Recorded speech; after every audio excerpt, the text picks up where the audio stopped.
When most people picture Genghis Khan, they see endless riders sweeping across the grasslands, cities burning, and chaos in their wake. And it's true, the Mongols were fierce and unstoppable in battle. But there's a side of Genghis Khan that history often overlooks. He was not just a conqueror, he was a visionary of commerce. The Silk Road, that vast network of trade routes linking China, the Middle East, and Europe, became the heartbeat of his empire. Genghis Khan recognized something few rulers had understood before him. War can win lands, but trade keeps them alive. His empire endured not because of the sword he wielded, but because he knew how to make wealth move across borders, cultures, and centuries. And if you want to understand how power really works, the Mongol Empire offers a lesson as sharp today as it was 8 centuries ago. The Silk Road was not a single road. It was a network stretching thousands of miles, moving silk, spices, gems, paper, and ideas between civilizations. Long before Genghis Khan, these routes existed, but they were fractured, dangerous, and heavily taxed by petty states. Bandits lurked in deserts and mountains. Tolls drained merchants' profits, and wars constantly disrupted trade. For centuries, the Silk Road was more myth than reality. That changed when the Mongols rode out of the steppes in the early 13th century. Genghis Khan didn't just conquer cities, he connected them. By uniting territory from China to Persia under a single political order, he created something extraordinary, a secure highway of commerce spanning most of the known world. But this wasn't just luck, it was design. Genghis Khan understood the psychology of merchants. He knew they hated uncertainty more than taxes, so he offered something radical: protection. Caravans traveling under the Mongol banner were shielded by soldiers, guaranteed safe passage, and freed from arbitrary tolls. In return, merchants paid tribute and taxes directly to the empire. The Mongols enforced this brutally. Bandits who threatened trade were hunted down and annihilated. Local rulers who tried to skim profits were executed. For the first time in history, a vast continental trade network was not just open, it was secure. The results were explosive. Goods flowed in unprecedented volumes. Chinese silk, paper, and porcelain traveled west.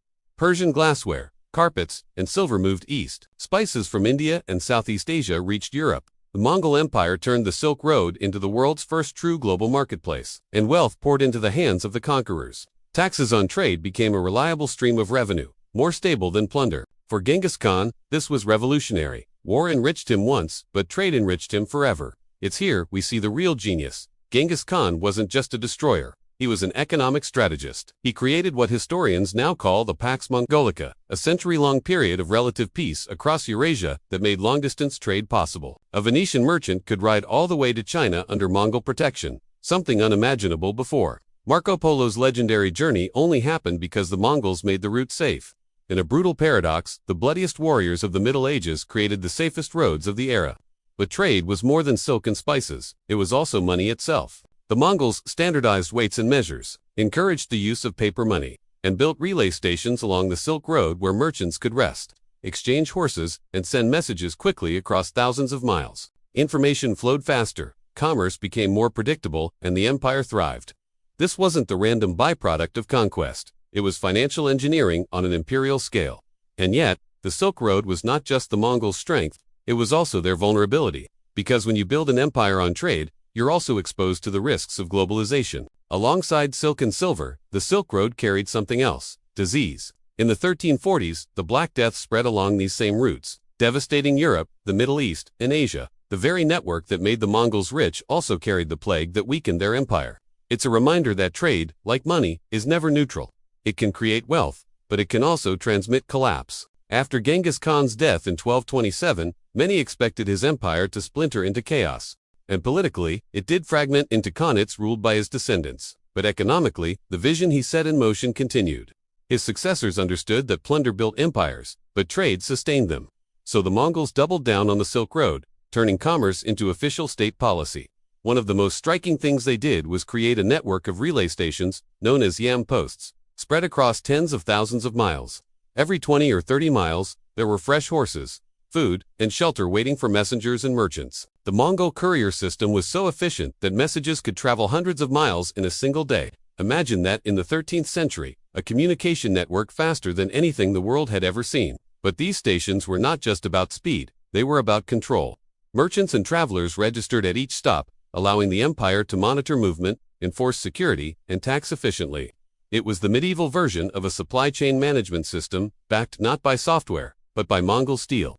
The Mongols also rethought money. In China, under Kublai Khan, they expanded the use of paper currency, building on earlier Chinese innovations. At first, this was revolutionary. Paper was lighter, easier to transport, and allowed trade to scale up dramatically. The empire declared it legal tender, backed by the state's authority, and demanded taxes be paid in it. For a time, it worked brilliantly, fueling commerce across the Yuan dynasty's vast territory. But, as France with its assignats centuries later would learn, paper money has a fatal temptation: overprinting. When Kublai Khan and his successors flooded the economy with more paper than trust could sustain, inflation exploded and confidence collapsed. Once again, we see a timeless lesson: money is only as strong as the faith behind it.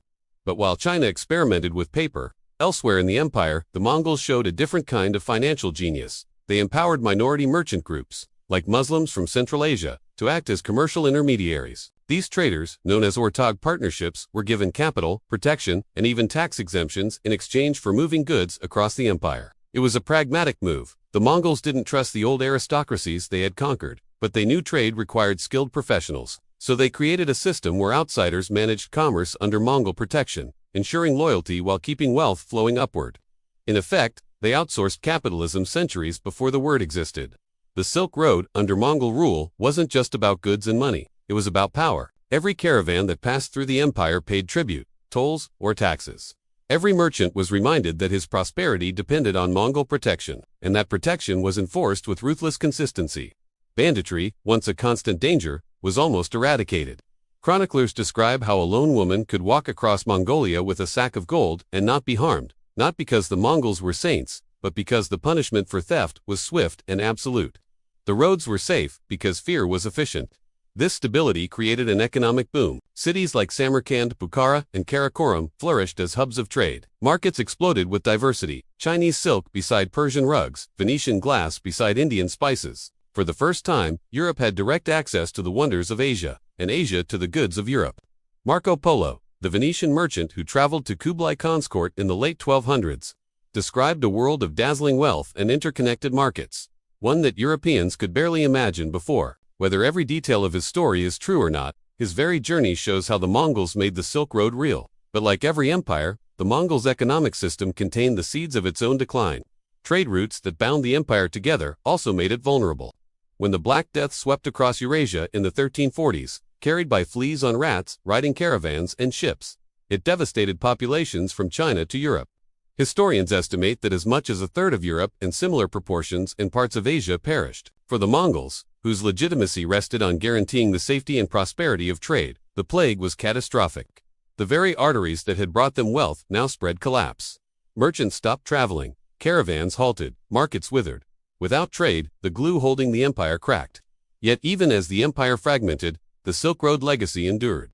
The Mongols had proven that control of trade routes was as powerful as control of armies. They demonstrated that money and power are inseparable, that stability in commerce can project influence farther than conquest alone, and they left behind a lesson that still resonates. Every empire is built not only on territory, but on the flows of goods, capital, and trust that connect it to the world. The Mongol Empire eventually fractured. By the late 1300s, the great khanates that once stretched from China to the Mediterranean were at war with each other. Local rulers reclaimed power, and rival states but the idea Genghis Khan set in motion that empires rise or fall on the strength of their trade routes never disappeared. In fact, it became the blueprint for global power in the centuries that followed. Think about what came next. The Ottoman Empire controlled the eastern Mediterranean and taxed European merchants desperate for Asian goods. When those tolls grew unbearable, Europeans sought new routes, sparking the age of exploration.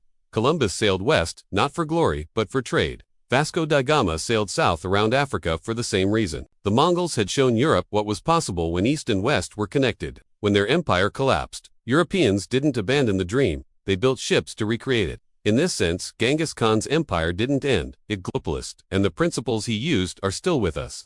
Today's supply chains, the arteries that carry oil, semiconductors, grain, and capital around the globe, are modern Silk Roads. Like the merchants of the 13th century, corporations and governments crave security more than low taxes. That's why naval power, shipping lanes, and choke points like the Strait of Malacca or the Suez Canal are fiercely guarded. When pirates threaten trade, navies respond, just as Mongol horsemen once did. When a global pandemic struck in 2020, supply chains froze, just as the Black Death once froze caravans, and the entire system felt the shock. The rhyme is clear: trade creates wealth, but its fragility can destroy it. There is another echo. Genghis Khan understood that money is trust. He protected merchants, guaranteed contracts, and enforced the rules with ruthless consistency. Today, central banks play the same role. When financial markets wobble, governments rush to reassure investors that the system is safe. Bailouts replace cavalry, but the logic is identical. Without confidence, the flow stops and the empire cracks. And just as Kublai Khan's paper money eventually collapsed under overprinting, so too do modern currencies flirt with inflation when printing goes unchecked. Technology changes, but human psychology doesn't. So what can we learn from this history? First, that trade is power. Genghis Khan conquered with horses, but he ruled with caravans. Control of the Silk Road gave him leverage. No sword could. Second, that wealth is fragile. The same roads that carried silk and silver also carried plague.